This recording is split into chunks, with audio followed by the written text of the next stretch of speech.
नमस्कार, जय जय श्री सीताराम मित्रों। चैत्र शुक्ल पक्ष नवमी अर्थात 13 अप्रैल को रात्रि 8:51 पर ग्रह कुल के राजा भगवान भुवन भास्कर अपनी उच्च राशि मेष राशि में गोचर करने जा रहे हैं, जहां ये 15 मई तक विराजमान रहेंगे। लगभग 1 महीने की ये गोचर अवधि आपके लिए बहुत ही खास रहने वाली है, क्योंकि सूर्यदेव उच्च के हैं। प्रोफेशनल लाइफ और व्यापारिक दृष्टिकोण से काफ़ी बड़े परिवर्तन सूर्यदेव अपने गोचर कालखंड के इस टाइम फ्रेम में करवाएंगे। सूर्य का हमारे जीवन से सीधा संबंध होता है साथियों।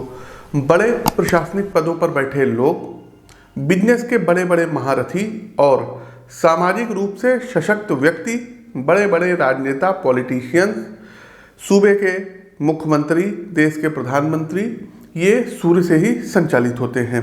गोचर कालखंड की इस अवधि में आप देखेंगे कि आपकी इच्छा शक्ति अधिक मजबूत और भाग्य शक्तिशाली रहेगा। तो क्या कुछ परिवर्तन आपके लिए भगवान भुवन भास्कर सूर्य नारायण लेकर के आने वाले हैं? विस्तार पूर्वक हम चर्चा करेंगे और आवश्यक उपाय भी बताएंगे। आगे बढ़ने से पहले आपकी जानकारी के लिए बता दें कि अप्रैल माह में हमारा दिल्ली आगमन हो रहा है। तो दिनांक 14, 15 और 16 अप्रैल को आप हमसे दिल्ली में मुलाकात करके अपनी जन्म कुंडली का विश्लेषण करवा सकते हैं। दिनांक 17 और 18 अप्रैल, जी हाँ, ये डेट भी आप लोग नोट कर लीजिए, जयपुर में रहेंगे, तो वहाँ भी आप व्यक्तिगत तौर पर मिल करके हमसे अपनी पत्रिका का विश्लेषण करवा सकते हैं। मई महीने में 2 स्टेट हैं, असम और मेघालय, यहाँ पर हमारा आगमन होगा। तो आप लोग जो है गुवाहाटी की डेट नोट कर लीजिए। 17 और 18 तारीख को आप हमसे गुवाहाटी मिल सकते हैं। 19 और 20 तारीख को आप हमसे शिलोंग में मिल सकते हैं। 22, 23 और 24 तारीख को आप हमसे वापस फिर से गुवाहाटी मिल सकते हैं। गुवाहाटी की ये लोग बहुत ज़्यादा वहाँ अपना प्रेम दे रहे हैं, काफ़ी जो है मतलब लोग आ रहे हैं कुंडली दिखाने, इसलिए गुवाहाटी का कार्यक्रम थोड़ा सा लंबा हो गया है। तो आप लोग ये डेट नोट कर लीजिए, स्क्रीन के दिए गए नंबरों पर संपर्क कर सकते हैं। आगे बढ़ने से पहले आपकी जानकारी के लिए बता दें कि प्रस्तुत राशिफल आपकी चंद्र राशि व आपकी नाम राशि दोनों पर संयुक्त रूप से आधारित है।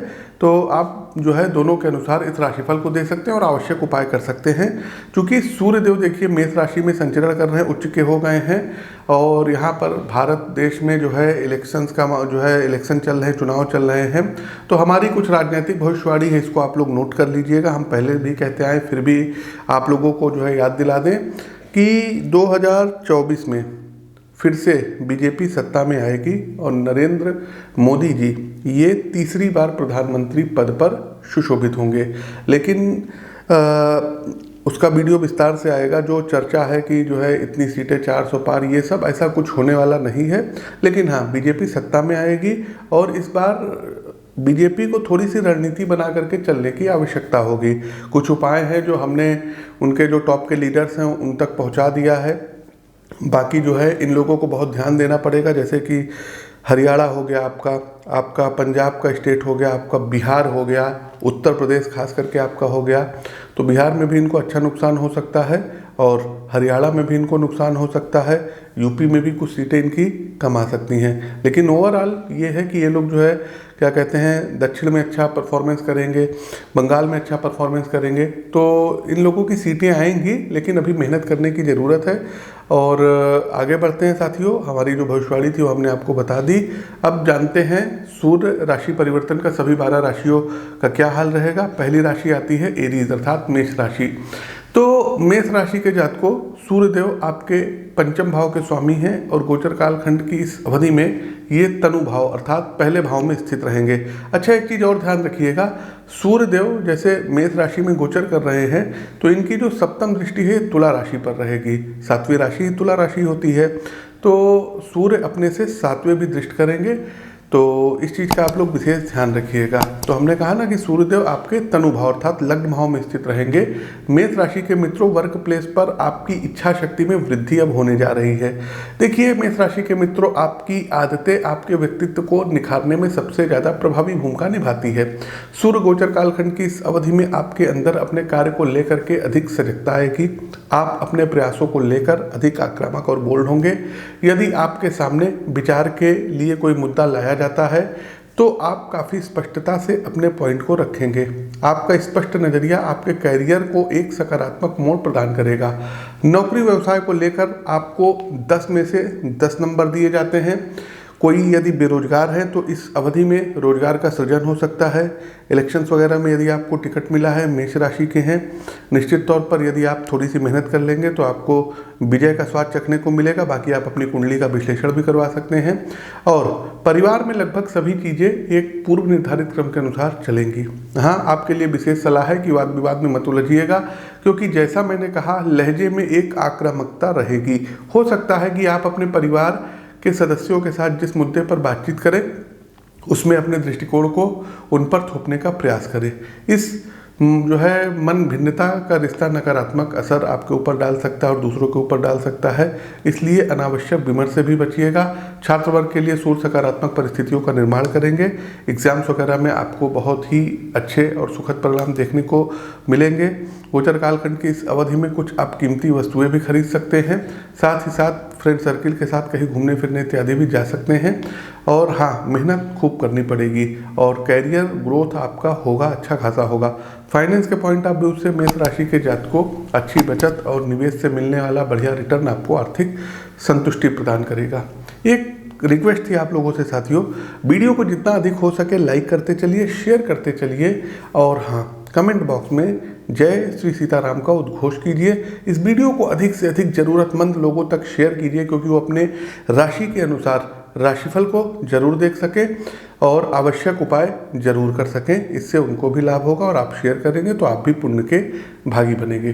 तो प्रिय दर्शकों, ये तो था मेष राशि में गोचर करते हुए सूर्य का सभी 12 राशियों का हाल।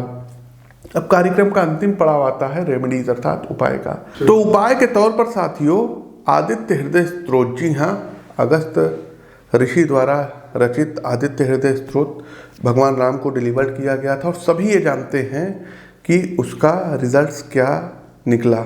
लेकिन ये है कि पूरी चैतन्यता से, भक्ति भाव से ये स्तोत्र का पाठ करिए। नित्य सूर्य भगवान को आपको अर्घ्य देना रहेगा और आदित्य हृदय स्तोत्र का यदि आप लोग 3 पाठ कर सकते हैं प्रतिदिन तो 1 महीने का समय दे दीजिएगा, फिर आप हमको ढूंढते हुए आएंगे। दूसरी बड़ी चीज कि याज्ञवल्लभ मुनिकृत सूर्य कवच का 1 पाठ प्रतिदिन पूजा करते समय आप लोग करिए। तीसरा और आवश्यक उपाय कि संडे के दिन कोशिश कीजिए कि नमक का सेवन मत करिए और रविवार के दिन अगर कोई लाल रंग की गाय है तो उसको आपको रोटी में गुड़ मिला करके खिलाना होगा। अगला एक काम, घर में जो बड़े बुजुर्ग हैं, माता पिता हैं, दादा दादी हैं, चाचा चाची हैं, बड़े भैया हैं, आपके पैर छू करके आपको आशीर्वाद ऐसे आंखों पे लगाना होगा।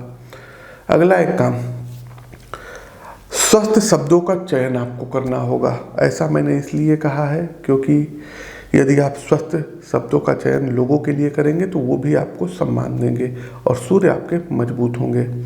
एक काम और ये कर लीजिएगा कि यदि आप मेष राशि के हैं, सिंह राशि के हैं, वृश्चिक राशि के हैं या फिर आप मीन राशि के हैं, तो अपनी पत्रिका का विश्लेषण करवा करके एक माणिक्य रत्न आता है रूबी, इसको कॉपर में राइट हैंड के रिंग फिंगर में धारण कर लीजिए यदि आपका बजट है तो। यदि आपका बजट कम है तो एक तांबे का छल्ला बनवा करके आप रिंग फिंगर राइट हैंड में धारण कर सकते हैं। जो महिलाएं हैं वो लेफ्ट हैंड के रिंग फिंगर में धारण कर सकती हैं। प्रतिदिन साथियों लाल चंदन का तिलक मस्तक पर आपको लगाना होगा और संडे वाले दिन यदि कहीं आसपास चींटियां दिखें तो उनके लिए थोड़ा सा आटे में पिसा हुआ चीनी का बूरा मिला करके आपको उनको डालना होगा। तो ये कुछ आप लोग जो है उपाय कर सकते हैं। शेष उपाय आप अपनी पत्रिका का विश्लेषण व्यक्तिगत तौर पर मिल करके करवा सकते हैं। फिर आपको बता दें 14, 15 और 16 तारीख को दिल्ली में रहेंगे अप्रैल को, और 17 और 18 अप्रैल को हम जयपुर में रहेंगे, वहाँ पर आप हमसे मिल सकते हैं। 17, 18 तारीख को आप हमसे गुवाहाटी में मिल सकते हैं और 20 और 21 मई को आप हमसे शिलोंग में मिल सकते हैं अगले महीने, और फिर गुवाहाटी में 24 और 25 मई को आप हमसे मिल सकते हैं। स्क्रीन के दिए गए नंबरों पर अपनी अपनी अपॉइंटमेंट बुक करा लीजिए। तो साथियों अपनी वाणी को विराम देते हुए ज्योतिष के इस मंच से मैं पंडित आशीष वत्स आप सभी प्रबुद्ध साथियों से विदा लेता हूँ। नमस्कार, राम राम। सा